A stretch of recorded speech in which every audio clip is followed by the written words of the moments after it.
there's so much investment in healthcare right now. What is charge capture? They now have to understand they have to be involved and they have to be engaged.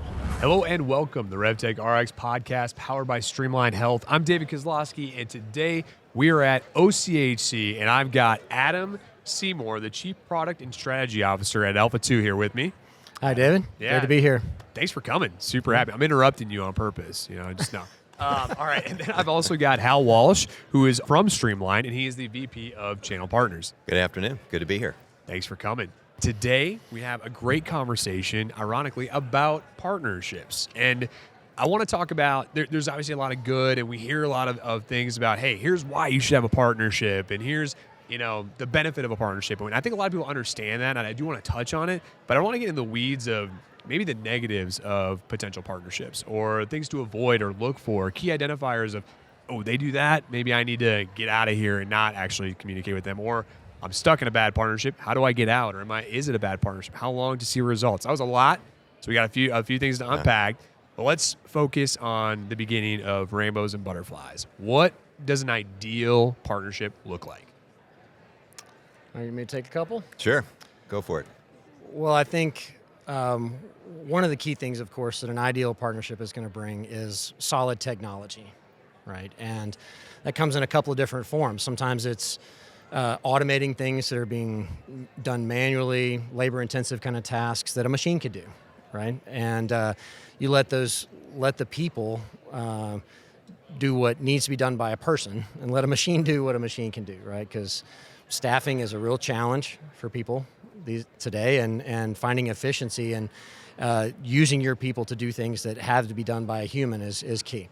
And it can also be solving complex, nasty problems, and healthcare is rife with these, where it's just so complex, and accurately navigating these complex problems, whether it's coding billing edits, it's contractual terms with your payers, whether it's quality reporting.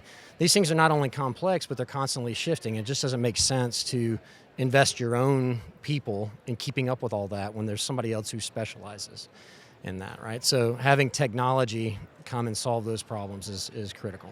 Yeah, I think that's a key core component of a strong partnership. I think kind of in a broader sense that there's a sense of a common goal that the two can accomplish together, that they're leveraging the strengths that each can bring to the table to really help them resolve the challenge at hand, whatever that business objective might be.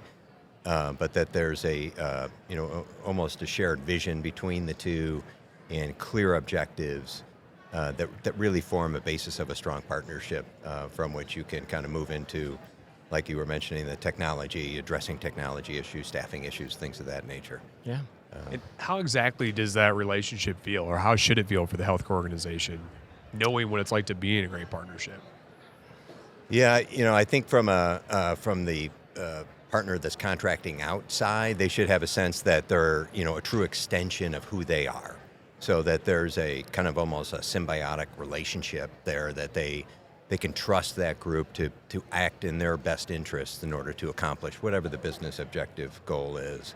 Yeah. And that, from the partnership side, looking back into the person that's contracting with them, they're having a sense that they have real strong clarity around what the objectives are and that they can help them to accomplish those goals, and that it aligns with what their mission is as a partner as well.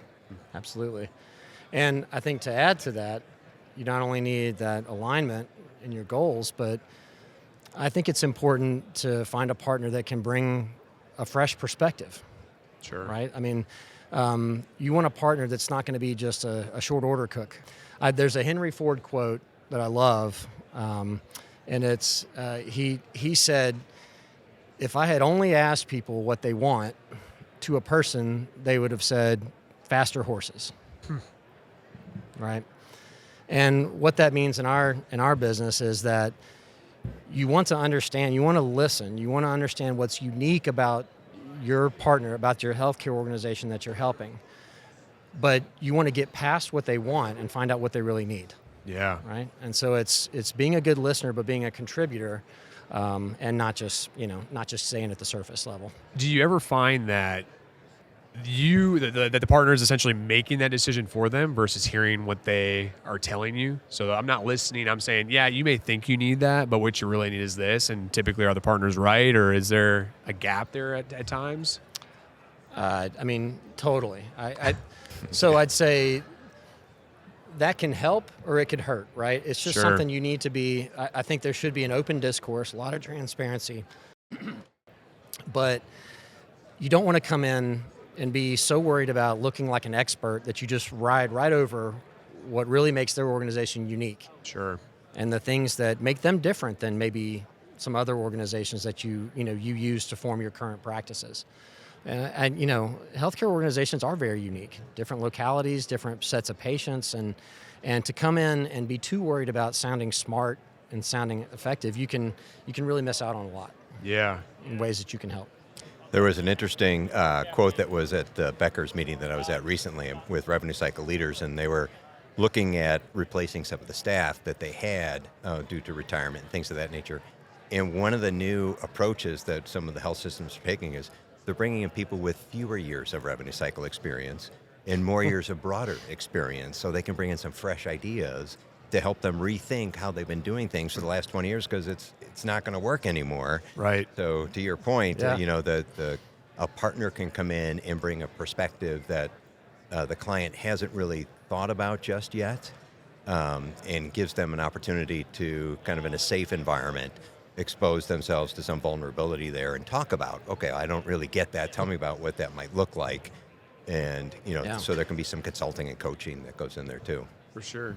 Are there any key identifiers that you think we should look out, or healthcare organizations should look out for, to identify maybe a good partnership? Like, I know they're going to listen really well, right? And they're going to hear my concerns. It sounds like that's Right. one. Are there any others that stand out that you want to call out? Definitely. Yeah, I would. Just a couple of things real quick off the top of my head. So, there's, healthcare is so multifaceted, a lot of different activities going on there. So really trying to identify a partner whose core strength is in that area where you need help. So really trying to narrow down that wide population of options to those groups that really hone in and do that aspect that you need help with really, really well. And then leveraging that relationship and challenging that partner in that way to help you kind of get to the next level. So really kind of being on the lookout for, is this straight down the center of what these guys do, or if this kind of tertiary and not necessarily that which is going to be best for us as an organization. Sure.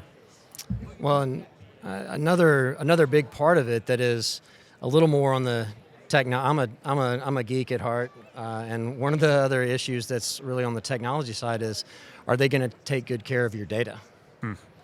And it's easy to get caught up in the business benefits, being able to care for your patients, but you have to get into the details of whether they're really going to take care of the protected health information, protected personal information that's going to be in their hands. Sure. So you can look for certifications that apply, depending on what kind of partner, if it's PCI compliance, if Right. it's ENAC certification, if it's, high trust. But, looking through and making sure they have those certifications. But honestly, I wouldn't stop there. I would make sure that the people on your side in the health organization are directly in touch with the people who are managing that with the partner. And they can directly interface, maybe not just filling out a security questionnaire, which is good. It's a great practice. Sure.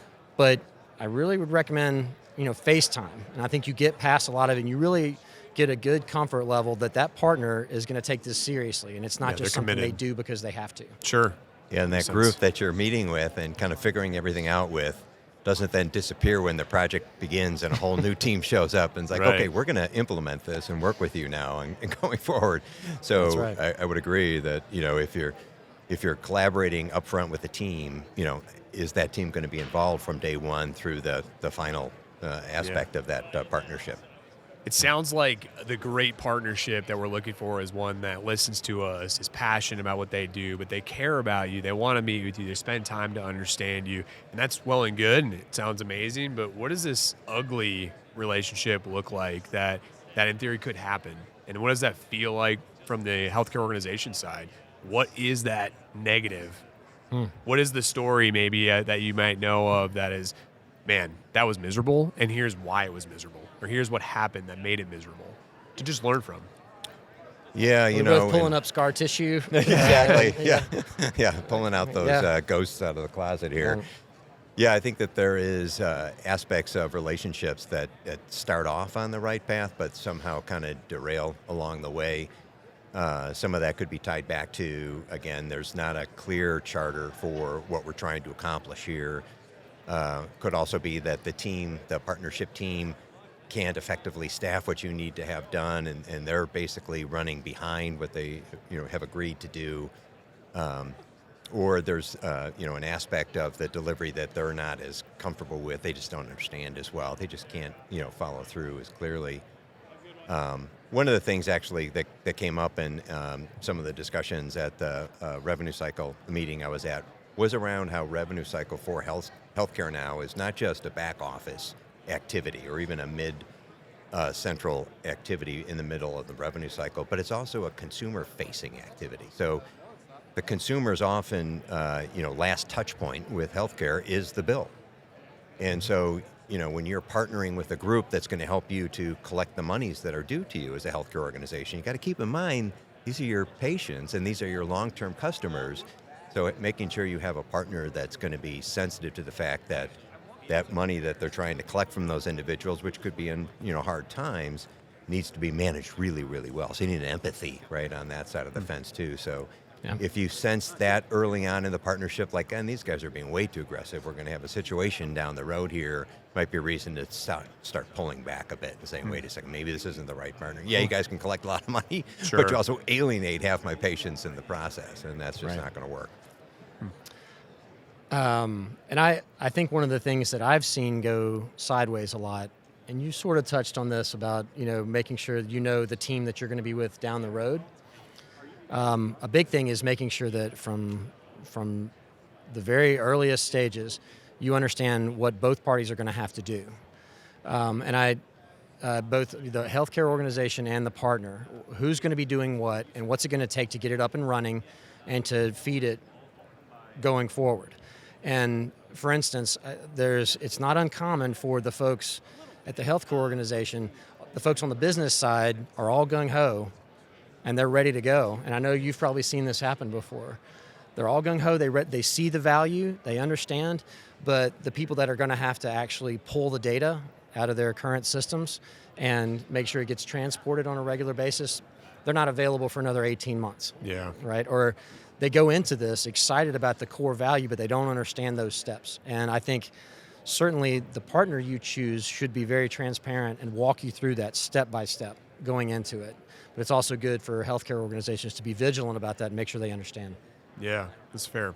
I think there was a conversation I had today with someone from class that essentially said, a lot of times we'll give a score, and if it's not positive, they'll be like, well, they're a difficult customer. They're really hard, and instead of looking inward at what could we do to support this person, or this organization. So I find it really interesting. What are some key identifiers that you think? I mean, we mentioned it just high level. I think at the end, Hal, you mentioned one, but is there like a potential list, a checklist in theory that we could create that says, hey, if this is going on, don't move forward. Like don't invest the time in this relationship, or don't partner with them. Is there anything top of mind that you can think of that would aid some help and support? Yeah, I would say, they're not meeting milestones. They're not meeting specific agreed to objectives that have been placed out, right from the beginning. Take your time in bringing on the right partner, but don't hang on very long if they're not a good partner. So be patient up front, but be quick to act if they're not meeting the milestones and objectives. I would have said exactly the same. And certainly if just in the you want a partner that has flexible terms. Sure, that's good to know. That match your business. Yeah. And it's like the investment commercials that you see. Your partner should be succeeding only if you're succeeding as a healthcare organization, right? And so if they're unwilling to put up front directly in the terms of the deal milestones that say this is what we're going to do, right? This is how we're going to treat you. This is the service level agreement between us, and this is how we're going to help you. And if we don't do that, you can walk away. right? If you find a lot of reluctance to do that, it's certainly a red flag in my mind. Yeah. And there, even within partnerships, and I would agree 100% that, you might start down a path and it doesn't exactly pan out the way you and both parties wanted.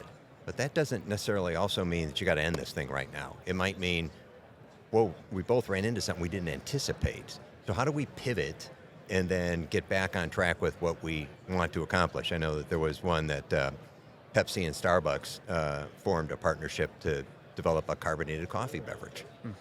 And it failed, didn't go anywhere. But then their second idea was, what about a Frappuccino? And boom, next thing you know, you got a winner. So sometimes you got to be sensitive to the fact that not everything you want to do together is going to work. Right.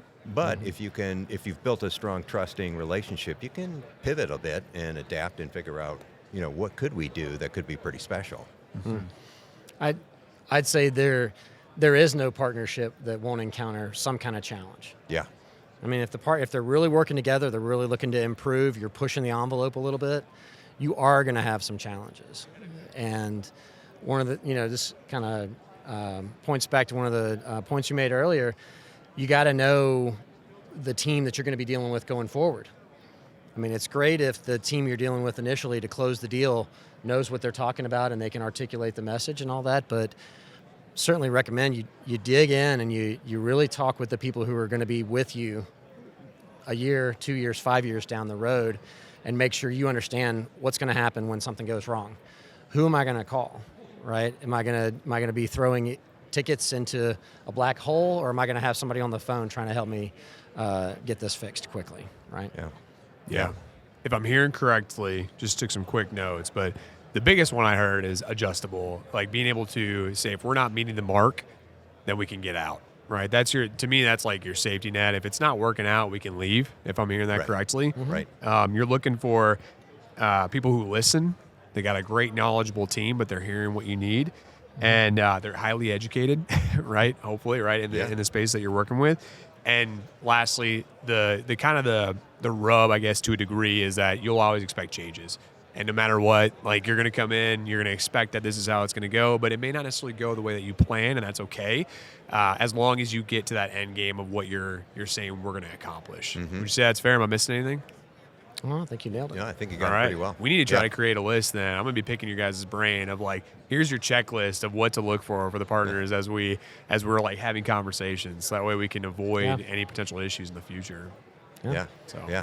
Well, those are all the questions, unless you got something else that's just racking your brain right now.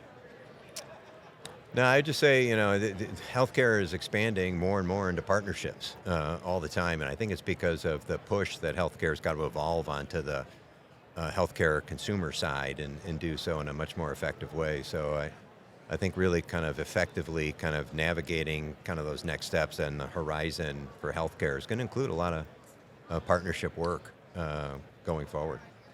Absolutely. And I think the one thing we didn't really touch on a little bit is